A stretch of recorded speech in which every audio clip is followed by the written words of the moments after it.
नाज़िम मेड़ में नाले मां ॼातल शख़्स जो लाश हथायो आहे। तफ़सील वधीक मालूम कयूं था रियाज़ चांडियो खां। रियाज़ छा वधीक तफ़सील आहे? जी मेड़ में राधन रोड ते ग्रिड स्टेशन के साम्हूं मंसूर कॉलोनी आहे। उतां एक शख्स नामालूम शख्स जो जेको मेन नालो आहे जेको वाह बि हुयो कंहिं वक़्त में, पर हिन वक़्त गंदे पाणी जो नालो आहे।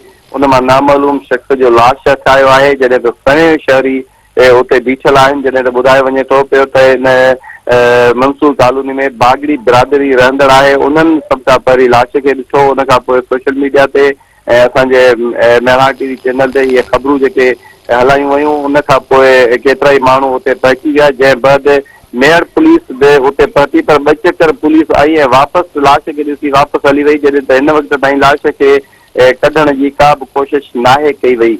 जॾहिं त उन वक़्तु जाइ वारदात ते मौजूदु हुयुसि ऐं उते तक़रीबन 100 मीटर जे फ़ासिले ते जेको जंहिं शख़्स जो लाश आहे उनजी सलवार पयल नज़र आई, जॾहिं त लाश जे बिल्कुलु भरिसां कंधीअ ते वरी उनजी जैकेट नज़र आई, जॾहिं त लाश खे सिर्फ़ु हिकु कमीस पातल हुई ऐं उहो मर्द जो लाश आहे।